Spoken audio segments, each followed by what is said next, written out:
पहिलं परत एकदा सर्वांना दिवाळीच्या आणि नवीन वर्षाच्या शुभेच्छा. तशा त्या शुभेच्छा देऊनच आपण सुरुवात केली होती. काल दिवाळी दणक्यात साजरी झाली आणि ती गोड झाली. याचं कारण आपल्या हिंदुस्थानने सेमीफायनल जिंकली, विराटने आणखीन एक विक्रम रचला. त्याच्यामुळे सर्वप्रथम विराटचं अभिनंदन.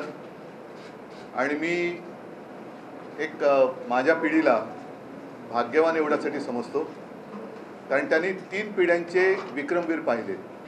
एक सुनील गावस्कर, सचिन तेंडुलकर आणि आता विराट. अर्थात माझी अशी शुभेच्छा आहे विराटला की अजूनही विराटने शिखर गाठलेलं नाही. एक त्याच्याकडनं असा विक्रम व्हावा की तो पुढचे अनेक वर्ष सर्वांना एक हवासा किंवा हेवा वाटेल असा तो असावा. क्रिकेटचे दिवस आहेत, वर्ल्ड कप सुरू आहे. त्याचबरोबरीने आपल्या देशात काही राज्यांमध्ये निवडणुका सुरू आहेत. क्रिकेटमध्ये काही नियम असतात, तसेच निवडणुकीमध्ये सुद्धा आचारसंहिता असते. आज मी आपल्याला सर्वांना एवढ्यासाठी बोलवलं की शिवसेनेच्या वतीने आम्ही निवडणूक आयोगाला एक पत्र लिहिलेलं आहे, काही शंका कुशंका त्याच्यावरती खुलासा होण्यासाठी.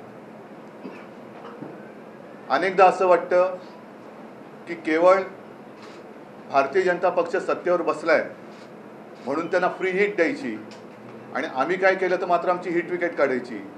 ह्याला काय मोकळ्या वातावरणातल्या निवडणुका म्हणू शकत नाही. अगदी स्पष्ट बोलायचं म्हणजे आपल्याला सर्वांना कल्पना आहे की 1987 साली पार्ल्यामध्ये जी पोटनिवडणूक झाली होती, आमच्याकडनं डॉक्टर रमेश प्रभू विजयी झाले होते. आणि मी जर चुकत नसेन तर भारतीय जनता पक्ष तेव्हा आपल्या विरोधात लढला होता. आणि ही देशातली माझ्या माहितीप्रमाणे पहिली निवडणूक, पोटनिवडणूक असली तरी जी हिंदुत्वाच्या मुद्द्यावरती नुसती लढली नाही तर जिंकली गेली. नंतर मग भारतीय जनता पक्ष आमच्या सोबत आला वगैरे वगैरे वगैरे सगळं झालं. पुढचा इतिहास तुम्हाला सर्वांना कल्पना आहे. त्याची आठवण एवढ्यासाठी मी करून दिली की त्या निवडणुकीपासून अगदी 95 साली आमचं सरकार आलं तोपर्यंत आमचे 5 ते 6 आमदार, त्याच्यामध्ये सुभाष देसाई, सूर्यकांत महाडिक, रमाकांत मयेकर, बापू खेडेकर, रमेश प्रभू हे तर बाद ठरवले गेलेच. परंतु सगळ्यात धक्कादायक गोष्ट अशी होती की लोकशाहीमधला मूलभूत जो मतदानाचा अधिकार आहे तो यांच्यासह अगदी शिवसेना प्रमुखांचा सुद्धा 6 वर्षासाठी काढून घेण्यात आला होता. कारण काय होतं तर हिंदुत्वाचा प्रचार केला. वातावरण तेव्हा देशात असं होतं की दुसरं कोणीही हिंदुत्वाबद्दल बोलायला कसरत नव्हतं, बोलू शकत नव्हतं. गर्व से कहो हम हिंदू है हा जो नारा, हा तो विश्व हिंदू परिषदेने दिला असेल, पण जो बुलंद केला तो हिंदू हृदय सम्राट शिवसेना प्रमुखांनी केला.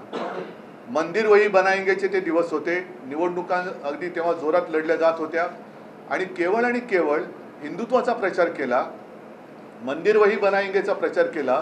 म्हणून या सर्वांवरती कारवाई केली गेली. हिंदू हृदय सम्राटांवरती सुद्धा, जे कधी आयुष्यात निवडणूक लढणारच नव्हते, त्यांना निवडणूक लढवण्यापासून लांब ठेवण्यात आलं. आणि परत एकदा सांगतो, मतदानाचा अधिकार काढण्यात आला होता.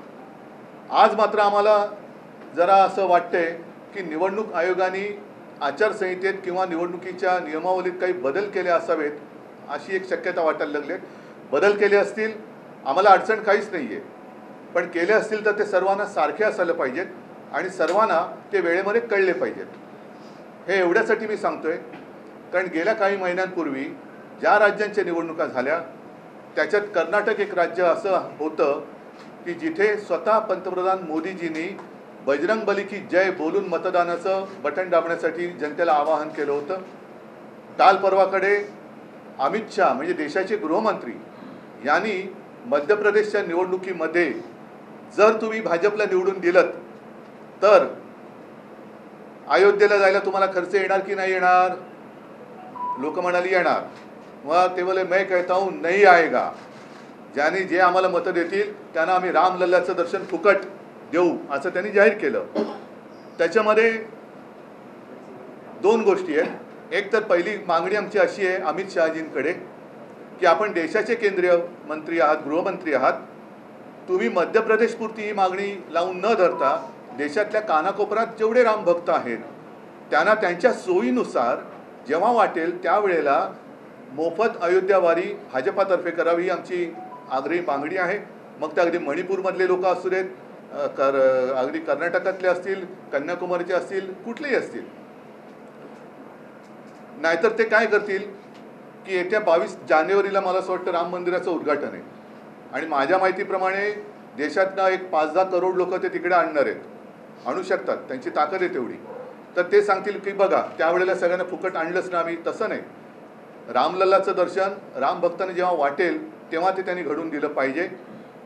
आणि ज्या अर्थी आमचे माननीय पंतप्रधान मतदान करताना बजरंगबली की जय बोलून मतदान ते वोटिंग मशीनचं बटन दाबा सांगतायत, तर मग हा नियम आता निवडणूक आयोगाने शिथिल केला असेल तर आम्ही देखील येत्या निवडणुकीत मी माझ्या जनतेला आवाहन करतो की जय भवानी जय शिवाजी म्हणून मतदान करा, हर हर महादेव म्हणून मतदान करा, जय श्रीराम म्हणून मतदान करा आणि राज्यकर्त्यांना सुबुद्धी मिळो म्हणून गणपती बाप्पा जय, गणपती बाप्पा मोरया म्हणून सुद्धा तुम्ही मतदान करा.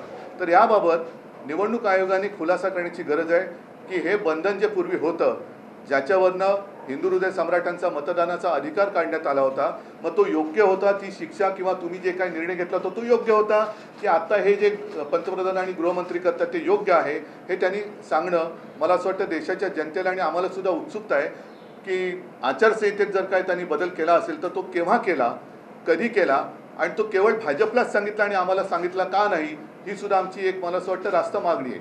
तर त्याच्याबद्दल आम्ही एक पत्र निवडणूक आयोगाला आज सकाळी पाठवलेलं आहे. आपल्याकडे सुद्धा ते पत्र सर्वसामान्य मतदारांसाठी आणि देशातल्या जनतेला माहिती व्हावं की अरे माझा अधिकार हा काय आहे, मी या असं करू शकतो की नाही करू शकत. कारण पूर्वी या सगळ्या गोष्टी फार स्वतःहून निवडणूक आयोग दखल घेत होती. आता सुद्धा मला असं कळलं की राहुल गांधी, प्रियांका गांधींना निवडणूक आयोगाने स्वतःहून नोटिसा पाठवलेल्या आहेत. केजरीवाल त्यांना सुद्धा त्यांनी नोटीस पाठवलेली आहे. म्हणजे निवडणूक आयोग जागरूक आहे. मी निवडणूक आयोगाला काही टीका करण्यासाठी बोलवलेलं नाही, बोलत नाही आहे किंवा जे मोदी किंवा अमित शहाजींनी केले ते सुद्धा काही चुकीचं आहे असं माझं म्हणणं नाही आहे. पण जर केलं असाल तर आम्ही जे केलं होतं ते योग्य का अयोग्य होतं ते एक कळू द्या. आणि जर आता त्याच्यात ढिलाई आणली असेल तर आम्ही सुद्धा हा प्रचार करू शकतो की नाही हे त्यांनी आम्हाला सांगावं. हा आजचा एक मूळ मुद्दा आहे. त्या अनुषंगाने आपल्याला काही विचारायचं असेल तर विचारा. पण मला अपेक्षा आहे की निवडणूक प्रचार संपायच्या आत निवडणूक आयोगाने, केंद्रीय निवडणूक आयोगाने देशातील सर्व राजकीय पक्षांना आणि मतदारांना या निर्णयाबाबत सरकारी भाषेत अवगत करावे. पत्र लिखा है, पत्र में किस चीज के बारे में जो है वो मुद्दा हाईलाइट किया है और सर इंडियन टीम के बारे में भी बता दीजिए. नहीं, मेरी इंडियन टीम, अपनी इंडियन टीम ना, भारतीय टीम ये हिंदुस्तान की टीम पहले तय करो. नहीं, अपनी जो टीम है हिंदुस्तान की टीम है, मैं तो उनका अभिनंदन करता हूं और फाइनल के लिए शुभकामनाएं देता हूं. और मुझे पक्का विश्वास है कि हमारी टीम विश्व विजेती फिर से एक बार बनेगी. इसमें कोई दो राय मेरे तो मन में नहीं है, आशंका नहीं है. साथ ही साथ कल विराट ने जो एक विक्रम, नया विक्रम रचा, उसके लिए मैं विराट का अभिनंदन करता हूं. और मैं तो मानता हूं कि अभी तक विराट वो जो शिखर होता है वहाँ तक पहुँचा नहीं है, वो और आगे उसको जाना चाहिए और वो जरूर जाएगा, ऐसी मेरी शुभकामनाएं हैं. आज मैंने आप सारे लोगों को इसलिए बुलाए हैं, आप सभी लोगों को याद होगा वो एक ज़माना था 1947 नहीं 87, पूरे देश में एक उपचुनाव हुआ था पार्ला में. शिवसेना अकेली थी और खिलाफ सारे लोग थे, कांग्रेस भी थी और भारतीय जनता पार्टी भी थी. और वो पहला चुनाव शायद इस देश में सिर्फ लड़ा नहीं, जीता हुआ था हिंदुत्व के मुद्दे पर. उसके बाद कई बार हमने चुनाव लड़े, कई बार हम चुनाव जीते, लेकिन हमारे जो विधायक थे उसमें स्वयं सुभाष देसाई जी हैं, हमारे रमाकांत मयेकर जी थे, रमेश प्रभु जी थे, बापू खेड़ेकर, सूर्यकांत महाडिक जी थे और स्वयं बाला साहब जी, हिंदू हृदय सम्राट बाला साहब ठाकरे, उनका मतदान करने का अधिकार छीन लिया गया था। क्यों? क्योंकि उन्होंने हिंदुत्व का प्रचार किया था। गर्व से कौम हिंदू है नारा जरूर किसी और ने दिया होगा, लेकिन उसको बुलंद किया था हिंदू हृदय सम्राट बाला साहब ठाकरे जी ने। उस वक्त उन्होंने प्रचार किया हिंदुत्व का, मंदिर वही बनाएंगे। तो उस प्रचार को करप्ट प्रैक्टिस एक वर्ड इस्तेमाल किया गया था। करप्ट का मतलब क्या होता है आप सब लोग जानते हैं। करप्ट प्रैक्टिस कहकर सारे लोगों को सजा दी गई थी। तो अब मैं जानना चाहता हूँ, पिछले कुछ महीनों में कर्नाटक में जो चुनाव हुआ था, तो हमारे प्रधानमंत्री जी वहाँ गए थे और उन्होंने स्वयं कहा था कि जब भी मतदाताओं को आह्वान किया था कि जब भी आप मतदान करोगे तो बजरंगबली की जय कहकर मतदान का वो जो बटन है वो दबाइए। कल परसों हमारे केंद्र के गृह मंत्री अमित शाह जी मध्य प्रदेश गए थे। उन्होंने सारे लोगों को कहा कि आप अयोध्या जाएंगे तो खर्चा आएगा कि नहीं आएगा, तो लोगों ने कहा आएगा। तो बोलते मैं कहता हूँ नहीं आएगा। अगर आप भाजपा को वोट करेंगे तो आप सभी लोगों को फ्री में हम रामलला का दर्शन करेंगे। तो क्या जो कोड ऑफ कंडक्ट है उसमें कोई बदलाव चुनाव आयोग ने लाया है? अगर लाया होगा तो सारे लोगों को अवगत करना चाहिए कि आप भी अब भगवान के नाम पर, धर्म के नाम पर वोट मांग सकते हैं। हाँ, ये बात अलग है, शायद अमित शाह जी को अब पता चला होगा कि उनकी जीत अब सिर्फ राम भरोसे है, उनका कर्तृत्व कुछ दिखाई तो नहीं दे रहा है, तो राम भरोसे वो वोट मांग रहे हैं, तो वो बात अलग है। लेकिन उस वक्त जो मेरे पिताजी को हिंदू हृदय सम्राट बाला साहब जी, सुभाष जैसे जो हमारे अन्य लोग थे, उनको जो सज़ा सुनाई गई थी तो वो सही थी या गलत थी? अब क्या उसमें कोई बदलाव लाया गया है? और अगर बदलाव लाया गया होगा तो हमें कोई अड़चन नहीं, हम तो उनका स्वागत करेंगे क्योंकि हमने वो सज़ा तो भुगत ली है। तो अब उसमें कोई अगर बदलाव लाया होगा चुनाव आयोग ने, तो उसे चुनाव आयोग को आज हमने एक लेटर लिखा है, खत लिखा है और हमने कुछ सवाल पूछे कि अब की स्थिति क्या है, कि आपने कुछ उसमें बदलाव किया है तो हमें आप बताइए, ताकि हम भी आगे जाकर जय भवानी जय शिवाजी, हर हर महादेव और जो राज्यकर्ता है उनको सुबुद्धि आने के लिए गणपति बाप्पा मोरया कहकर बटन दबाइए, ऐसे आह्वान हम हमारे मतदाताओं को कर सकते हैं। तो उसमें कोई गलत किया है ऐसे मैं नहीं मानता, लेकिन अगर किया है तो हमें भी उस तरीके से प्रचार करने का मौका मिलना चाहिए।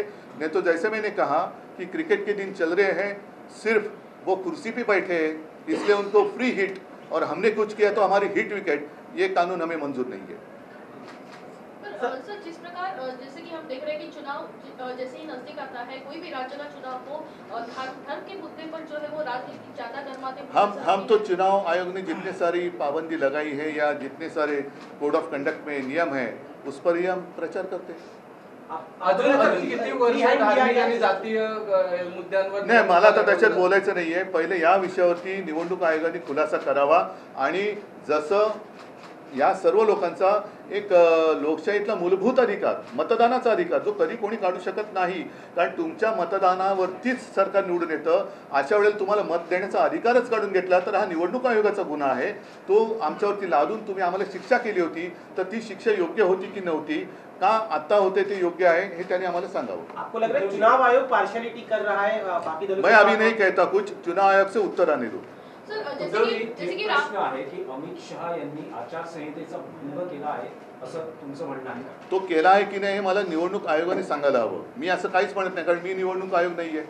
निवडणूक आयोगाने जर काही कायद्यात बदल केला असेल आणि जर का मला तो माहिती नसेल तर ते मी असं बोलणं योग्य नाही। त्याच्यामुळे निवडणूक आयोगाने जर पंतप्रधान आणि केंद्रीय गृहमंत्री असं बोलत असतील तर माझा असा समज आहे की निवडणूक आयोगाने त्याच्यात बदल केला असावा, पण तो असेल तर तो सर्व पक्षांना सांगण्यात आला पाहिजे।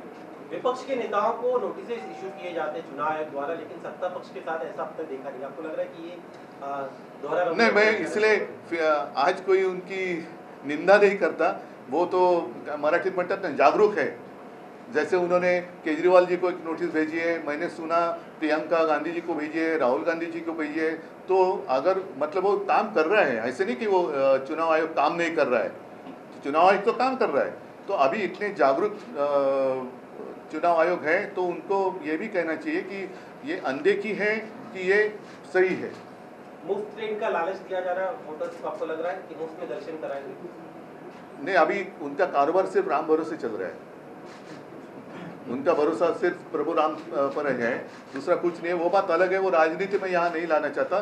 सिर्फ और सिर्फ आज मैं इतना ही चाहता हूँ, इतना ही सीमित रखना चाहता हूँ कि चुनाव आयोग ने हम सारे लोगों को अवगत करना चाहिए कि ये जो हो रहा है या इसे ठीक है, इसको हमने इजाज़त दी है तो हम भी करेंगे। जैसे मैंने कहा, हम भी आह्वान करेंगे, जय भवानी जय शिवाजी करा, हर हर महादेव म्हणा, गणपती बाप्पा मोरया म्हणा, प्रत्येकाने। आणि काही जण मग ते निवडणुकीच्या मतदानाच्या वेळेला पूर्ण हनुमान चालीसा वगैरे बोलतील, तब तक कतार चलते रुकी रहेगी सब लोग। उद्धव जी, आपको लगता है कि जब चुनाव आता है तो बीजेपी की तरफ से नया धारणा सामने रखी जाती है? पहले 15 लाख रखा गया, अब एमपी में चुनाव है कि राम दर्शन आपको फ्री में किया जाएगा। मैं इस बारे में अभी कुछ नहीं कहना चाहता, लेकिन इसको इजाजत है या नहीं, यही सिर्फ मैं आज चुनाव आयोग से समझना चाहता हूँ। उद्धवजी, तुम्ही राम मंदिराचा मुद्दा उपस्थित केला। अनेक निवडणुकांमध्ये राम मंदिर निर्माणाचा प्रश्न हा केंद्रस्थानी राहील। शिवसेनेचं या मंदिर निर्माणात आंदोलनातही सहभाग होता आणि उभारणीतही। त्याच्याबद्दल धन्यवाद तुम्हाला। देणगी दिली आणि त्या आंदोलनामध्ये शिवसैनिक होते हे तर अनेकदा जाहीर झालेलं आहे। तर अशा वेळेस 22 तारखेला जे उद्घाटन होतं आहे, तुम्ही स्वतः या उद्घाटन कार्यक्रमात उपस्थित राहणार? हे दूरची गोष्ट आहे। मला असं वाटतं की केवळ त्यांच्या सोयीने ते उद्घाटन करतात निवडणुकीच्या आधी, कारण अशी सुद्धा माहिती आहे की जसं म्हटलं की त्यावेळेला देशातल्या कानाकोपऱ्यातनं हे काही स्पेशल गाड्या, करोडो लोक तिकडे, म्हणजे देशाची लोकसंख्या 1.25 अब्ज असेल तर 1 कोटी 100 कोटी लोक तिकडे कदाचित जमू शकतील, कारण भाजपा जगातला ताकदवान पक्ष आहे, त्यांना सहज शक्य आहे 100 कोटी लोकांची ते विशाल जनसभा घेऊ शकतात। त्या गर्दीत मी काय जाणार? त्याच्यामुळे मी 2 वेळा जेव्हा हा विषय थंड बस्त्यात होता त्यावेळेला मी तिथे गेलो होतो, त्याच्यानंतर मुख्यमंत्री झाल्यानंतर सुद्धा मी गेलो होतो, आणि ज्या ज्या वेळेला माझ्या मनात येईल त्याच्या वेळेला मी अयोध्येला जरूर जाईन। मात्र आज पुन्हा एकदा सांगतो की अमित शहाजी जे म्हणालेले ते केवळ निवडणुकीपुरतं मर्यादित न राहता या देशातल्या ज्याला कोणाला ज्या वेळेला वाटेल तेव्हा त्याची मोफत अयोध्या वारी भाजपने करावी। ठीक आहे, अद्वै हिरेंच्या सोबत पूर्ण पक्ष आहे, त्यांच्या पाठी आम्ही आहोत। आणि हा एक वेगळा विषय आहे, कारण हिरेंवरती कारवाई होते, पण ज्यांच्यावरती आम्ही आरोप केले त्यांच्यावरती कारवाई काय, त्यांच्यावरती त्याची चौकशी पण होत नाही। तर या सगळ्यांचे हिशोब हे सरकार आमचं आल्यानंतर आम्ही करणार। नाही, आता विषयांतर होऊ नये, विषयांतर करत नाही मी, एवढंच सांगतो अद्वै हिरेंच्या सोबत संपूर्ण शिवसेना आहे, ती राहील। आणि सरकार बदलल्यानंतर आम्ही ज्यांच्यावरती आरोप केले त्यांची सुद्धा चौकशी आम्ही केल्याशिवाय राहणार नाही। सगळ्यांना भारतीय क्रिकेट संघाला शुभेच्छा दिल्या आहेत, पण फायनलला स्टेडियमवर जाऊन मॅच बघण्याचा काही कार्यक्रम आहे? चला, धन्यवाद, जय महाराज।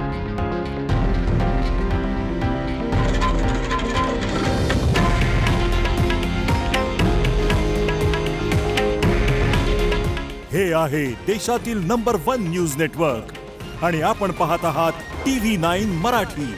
काळजी तुमची, हित महाराष्ट्राचं।